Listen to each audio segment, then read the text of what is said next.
Tudo bem, gente? Voltamos aqui com a nossa aula de fundamentos de rede e hoje nós vamos falar sobre equipamentos de rede.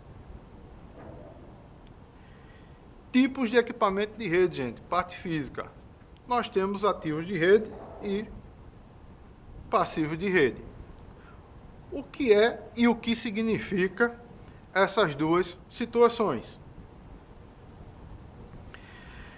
Então, gente, ativos de rede e passivos de rede. O que vem a ser essas situações?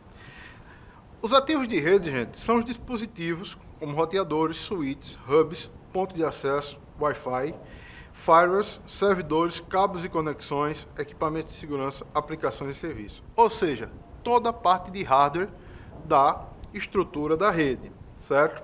Quanto ao passivo de rede, gente, é tudo aquilo que irá acontecer na rede de computadores. Ou seja, se vai ocorrer latência, qual a largura de banda limitada, se haverá perda de pacotes, se a segurança está boa, se está fraca, se há falhas de hardware ou de software, certo? Então, é imprescindível gerenciar e mitigar os passivos de rede para que se tenha uma operação eficiente. Vamos falar agora sobre cabeamento e sobre a parte da internet sem fio, certo? O meio mais utilizado hoje, gente, é o padrão Ethernet, certo? Que vem subdividido em par trançado não blindado e par trançado blindado, certo? Adequado para suportar aplicações de rede internet como 10 base T, 100 base TX, 1000 base T e o 10G base T, certo? Que é o 10 gigabit Ethernet. Vejam que o 10 base T e o 100 base TX, ele já é um pouco ultrapassado. Hoje a gente já está trabalhando, já está tendo tráfego na casa do gigabit Ethernet, certo? Também pode ser conectado por fibra ótica, que é um fino filamento contínuo de vidro com uma cobertura de proteção que pode ser usada para se conectar às longas distâncias, certo? E ainda a rede sem fios, que se subdivide em diversas tecnologias, os padrões Wi-Fi, IRDA, Bluetooth, Ronja, WiMAX, WiGig e outras. Então aqui, gente, nós temos o nosso primeiro equipamento de hardware para uma rede de computadores, certo? Que é o NIC, certo? Ou, como muitos conhecem, a placa de rede, certo? O NIC, como poucos conhecem, é o Network Interface Controller, certo? Ou Network Interface Card. É o dispositivo utilizado para conectar um computador a uma rede de computadores. No entanto, no contexto de uma placa de vídeo, a sigla NIC não é utilizada, certo? Essa placa de rede aqui, gente, é de 10 e 100 megabits, mas há placas de rede mais potentes. Tipos de componentes de uma rede, gente. Adaptadores de rede. Então, vocês podem ver aqui na tela vários exemplos de alguns adaptadores, né? Alguns, gente, já são on-board, já ficam na própria placa-mãe de computador. Outros, nós temos que comprar e adaptar, certo? Esses adaptadores são conectados por meio de slot de expansão, como PCIe ou PCI. Fornece uma interface física e lógica para que o computador possa transmitir e receber dados por meio de protocolos de rede, como TCP/IP. O hub, gente. O hub é um dispositivo de rede de camada física, que significa que ele opera no nível mais básico da arquitetura de rede, tá? Nós temos o hub passivo e o hub ativo. O hub mais simples é o hub passivo. Não possui inteligência interna e não realiza nenhum tipo de processamento ou filtragem de dados transmitidos, certo? Quanto o hub ativo, ao contrário do passivo, possui circuitos eletrônicos internos que permitem o processamento e regeneração dos sinais da rede. Mesmo o hub ativo certo? Ele já é considerado um pouco ultrapassado, tá? Hoje, o pessoal já utiliza mais o switch, certo? Qual a diferença do hub para o switch? No hub, se eu estiver conectado ele como concentrador, todos os dados que forem para ele vão ser enviados para todas as máquinas, porque ele não tem esse controle, ele não é gerenciável. Já o switch, gente, eu posso fazer essa gerência, certo?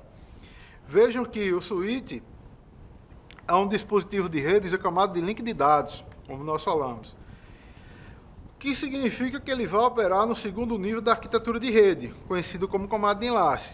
Ele vai utilizar os endereços MAC, né, que nós falamos, dos dispositivos, para encaminhar cada pacote. Ou seja, através do endereço MAC, da placa de rede daquele dispositivo, do hardware daquele dispositivo, o switch vai transmitir para os dispositivos conectados, certo? Ao invés de fazer como o hub, que transmitiria para todos, certo? O firewall, gente. Bom, o objetivo principal do firewall é ficar entre a rede externa, que é a internet, e a rede interna, que é a rede local da nossa casa ou da nossa empresa. No caso aqui, eu estou demonstrando um firewall empresarial, certo? Que o objetivo principal é controlar o fluxo de informações entre diferentes redes, permitindo apenas o tráfego autorizado e bloqueando ou filtrando o tráfego indesejado ou perigoso. Ou seja, tanto sites que não podem ser acessados na empresa, como alguns tipos de invasões de hackers na empresa, eles podem ser bloqueados através do firewall. Observando que não tão somente o firewall vai impedir com que essas situações ocorram. Tem toda uma situação, tem todo um gerenciamento, tem toda uma política de segurança que tem que ser implementado para que a empresa não sofra ataques e para que os funcionários não burlem a política da empresa. O modem, gente. O modem nada mais é do que uma abreviação de modulação e demodulação, certo? Nós temos aí o modem mais antigo, que é o dial-up, que utilizava a tecnologia de descagem para estabelecer uma conexão com o provedor de serviço de internet, certo? Muitas das pessoas que utilizam a internet hoje no Brasil não estão lembradas ou não vivenciaram o tempo onde nós entrávamos na internet através da linha telefônica. E nós precisávamos desse modem para fazer a modulação e demodulação dos dados da internet, certo? Posteriormente a isso, nós tivemos o modem DSL, que já era uma tecnologia melhor, que já era uma tecnologia, naquela época, de alta velocidade, tá? Utilizando linhas telefônicas. Tivemos o modems a cabo, certo? Que era a internet que era enviada nas nossas casas através das TVs pagas, TVs a cabo, certo? Além do modem dial-up e o modem DSL, nós temos também os modems a cabo e o de fibra ótica. Sendo que o a cabo, utilizando cabo coaxial, era transmitido, a conexão era transmitida pelas TVs a cabo, certo?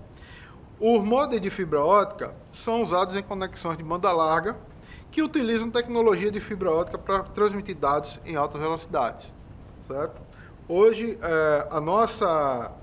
a velocidade da nossa internet e a facilidade com que a tecnologia nos permite utilizar hoje a fibra ótica, então esse modem hoje é um dos mais utilizados.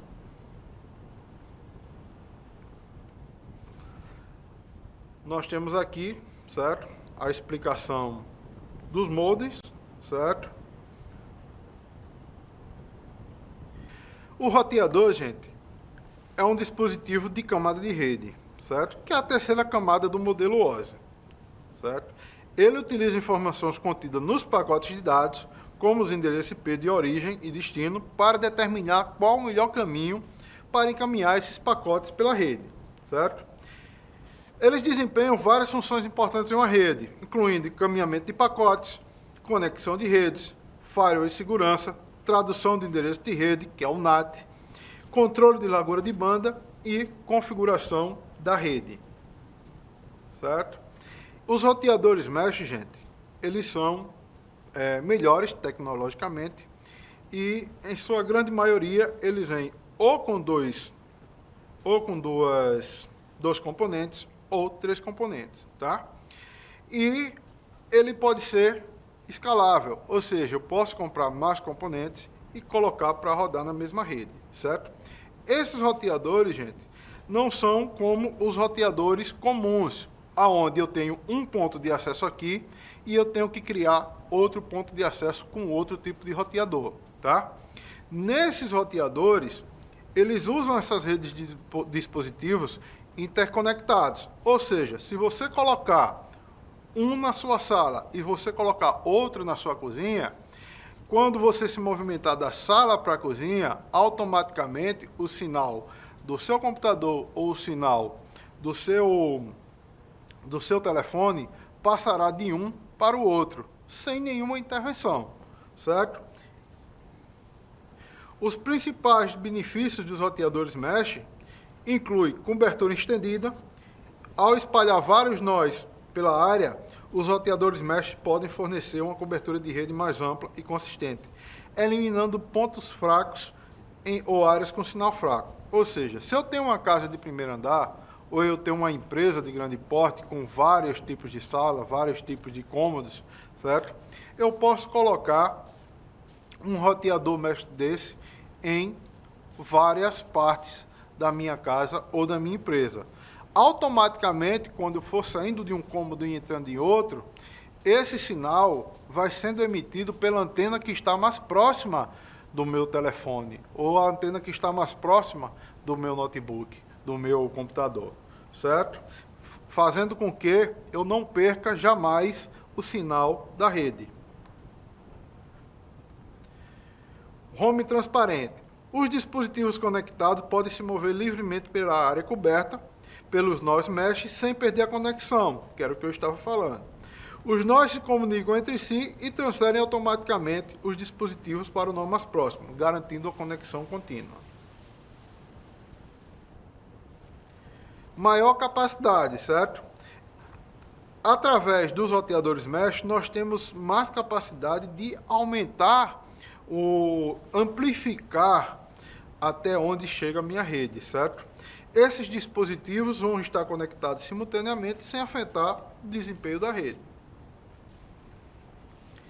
Autoconfiguração. Os roteadores mesh geralmente possuem recursos de autoconfiguração, que significa que a rede se ajusta automaticamente para otimizar o desempenho, equilibrar a carga e evitar interferências. Fácil gerenciamento.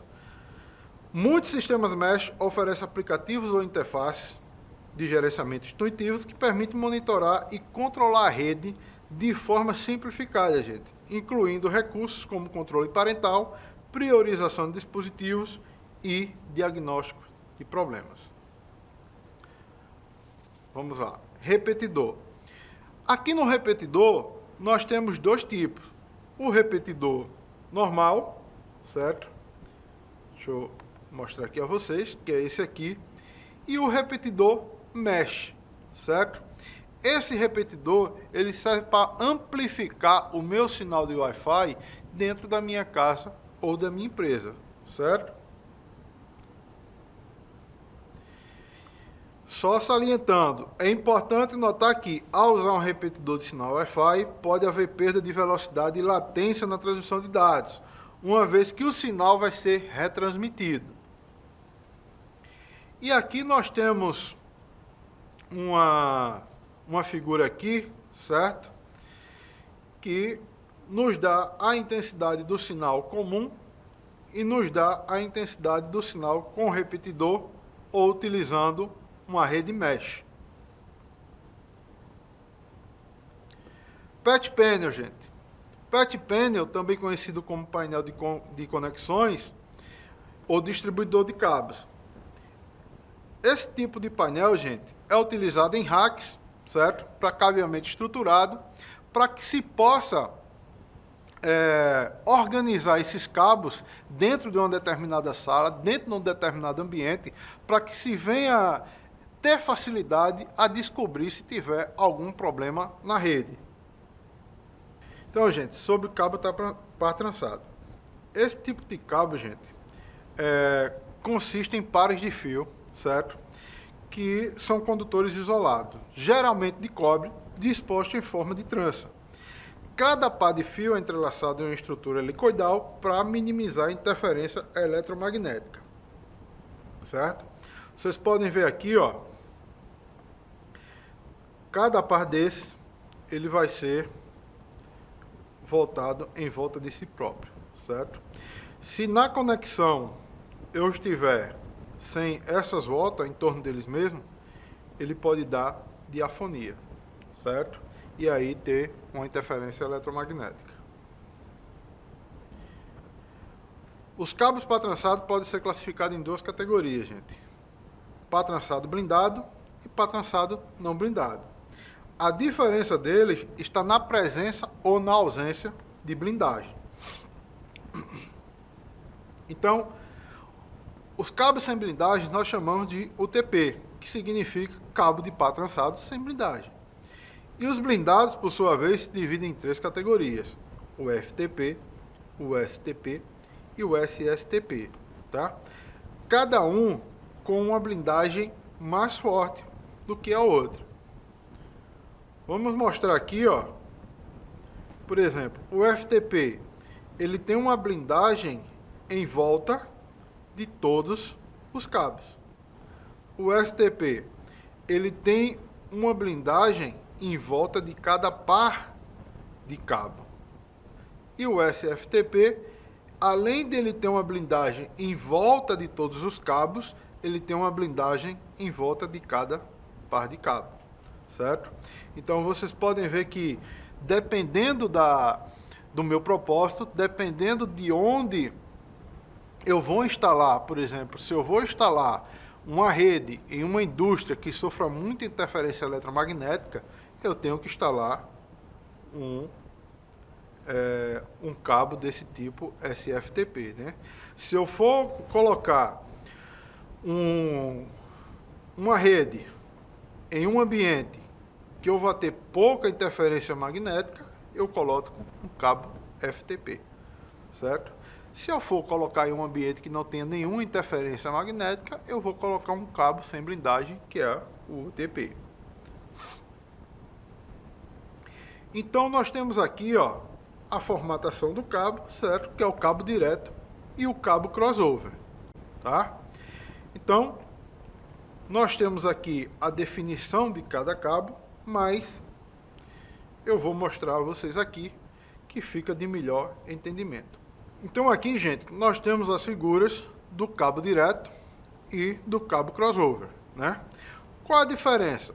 Se eu for conectar o cabo direto em um roteador, em um switch, tudo bem, ele vai fazer a conexão e vai fazer a transmissão de dados. O cabo crossover foi criado para que, se eu fosse conectar diretamente um computador em outro computador, então eu teria que fazer a crimpagem desse cabo nesse formato, no 568A e no 568B. Vejam que aqui eu começo os cabos, o par de cabos verdes é quem começa a fileira de cabos. E aqui o par de cabos laranja é quem começa a fileira de cabo, tratando-se da esquerda para a direita, certo? Esses cabos, gente, são definidos pela TIA EA, certo? Que é o 568A e o 568B. Eles foram desenvolvidos em 1991, tá? E foram denominados como EATIA 568 para normatizar as ligações elétricas e eletrônicas de cabos de rede e sua conectorização, certo? Hoje em dia, com o avanço da tecnologia, não é mais necessário nós fazermos cabos crossover, certo? A própria placa, ela já faz essa mudança, ela já vê já sente essa diferença e já faz a transmissão dos dados. Então, hoje, se você for montar, conectar um computador no outro, não tem problema você criar os dois conectores com o 568A, certo? Que é o padrão utilizado. Aqui, ainda demonstrando para vocês os tipos de cabos, nós temos dividido em 8 categorias. Cada um conta com seu próprio padrão, sua própria frequência e sua própria taxa de transferência de dados, né? Hoje em dia, um dos cabos mais utilizados ainda é o Cat5e, e nós já temos uma grande mudança em várias empresas, em vários tipos de suporte de rede para o Cat6, certo? Visto que o Cat6 ele tem uma transferência de dados muito melhor do que o Cat5 e o Cat5e, certo? Então, só para demonstrar aqui, gente, algumas das situações, nós temos a categoria Cat1, Cat2, Cat3 e Cat4. Vejam que nenhuma dessas categorias é utilizada por não suportar mais a velocidade. Veja que aqui no Cat4, era utilizada para transmitir dados a uma frequência de 20 MHz e dados a 20 megabits por segundo. Se a gente hoje já está trabalhando com gigabits, esse cabo aqui não suportaria, certo? Então ele foi substituído pelo Cat5 e atualmente Cat5e, né? Houve um update nesse cabo, certo? Pode ser usado com frequência até 125 MHz. Já o Cat6, gente, trabalha com a frequência de 250 MHz, ou seja, é como se eu tivesse uma via de transferência de dados e aí essa via se transformasse numa via de mão dupla, certo? Mas só que é um detalhe, gente. O alcance do Cat6 é de apenas 55 metros, tá? Agora, o Cat6A, que já é uma update do Cat6, ele permite uma transmissão até de 100 metros, certo? Suportam frequências de até 500 metros e com maior poder de reduzir interferências e perdas de sinal. A categoria 7, gente, tanto a 7 como a 8 são categorias mais robustas, certo? A 7, vejam que nós temos aqui uma taxa de transferência de 10 gigabits por segundo a 600 MHz numa distância de 100 metros. Mas alguns testes comprovaram que, testado num comprimento de 50 metros, ele atinge 40 gigabits por segundo e com 15 metros, incríveis, 100 gigabits por segundo, certo? Ele tem blindagem interna de alumínio, certo? Melhorando assim a interferência e o ruído eletromagnético, certo? Já a categoria Cat8, gente, nós vemos aqui que ela consegue atingir 40 gigabits a 2000 MHz. Alguns Cat8 são até banhados a ouro, certo? O único empecilho do Cat8 aqui é que ele só consegue essa velocidade a, no máximo, 30 metros. Esse tipo de cabo, gente, ele só vai ser utilizado, vamos dizer assim, para transferência de dados de um servidor robusto para outro servidor robusto. Ou seja, se eu tenho vários servidores na minha empresa ou se eu tenho vários servidores no meu provedor de serviço, tá? Eu posso conectar um servidor ao outro através de fibra ótica ou posso conectar um servidor ao outro através do Cat8. Certo? E aqui tem uma tabela de desempenho dos cabos para trançado, certo? Veja, até da categoria 1 até a categoria 8, a frequência máxima, a taxa de transmissão máxima e a distância máxima de cada um. Vejam que de todos aqui, né, o Cat8 aqui é o único que vai estar no máximo a 30 metros de distância para poder fazer a sua transferência da forma melhor possível. Então, gente, vamos falar agora de fibra ótica. Tá? O que são fibras óticas, gente? Filamentos flexíveis fabricados em material transparente com fibras de vidro ou plástico e que são utilizados como meio de propagação de luz. As fibras ópticas são geralmente muito finas, tá? Com apenas alguns micrômetros de espessura, mas podem ter vários quilômetros de comprimento. Alguns dos principais usos da fibra ótica: transmissão de dados, obtenção de imagens e sensores, né? Ou seja, na transmissão de dados pode ser usado para transmitir dados de internet, telefone, televisão, rádio, etc. Na obtenção de imagens, as fibras ópticas podem ser usadas para obter imagens de lugares de difícil acesso. E nos sensores, por meio da fibra óptica, é possível construir uma grande variedade de sensores capazes de variações sensíveis de temperatura. Aqui nós estamos mostrando dois tipos de fibra ótica, gente. Uma que é a multimodo e a outra monomodo, certo? Vejam que aqui, ó, na multimodo, deixa eu colocar aqui o meu laserzinho. Vejam que aqui na multimodo, como ela é mais ampla, certo? Mais espessa, os feixes de luz, eles vão debatendo dentro da parede, fazendo com que se percam dados, certo? Do início até o final do seu destino. E ela consegue emitir esses dados no máximo a 300 metros. No monomodo, como ele é mais estreito, o sinal da luz consegue chegar até a 80 km, certo? Aqui nós temos o cabo coaxial, gente, tá? O cabo coaxial, ele já não é mais utilizado na rede, certo? Ele já, vamos dizer assim, é ultrapassado. São poucos os ambientes, eu acredito que, não sei se ainda alguém que utilize cabo coaxial para transferência de dados, de redes, né, de internet, mas nós temos aqui o cabo 10 base 2. O 10, na sigla 10, significa que os cabos podem transmitir dados a uma velocidade de 10 megabits. O base significa banda base, se refere à distância máxima que o sinal pode percorrer através do cabo. E no caso 2, teoricamente, significaria 200 metros. No entanto, a distância máxima utilizada seria 185 metros. Além do 10 base 2, nós temos também o 10 base 5, mas também é ultrapassado. Aqui é só uma demonstração de como era a placa de rede, né? E de como esse cabo chegava até a entrada aqui na placa para conectar ao computador. E aqui, gente, foi mais uma aula, certo? Agradeço a vocês pela atenção e espero vocês na próxima aula.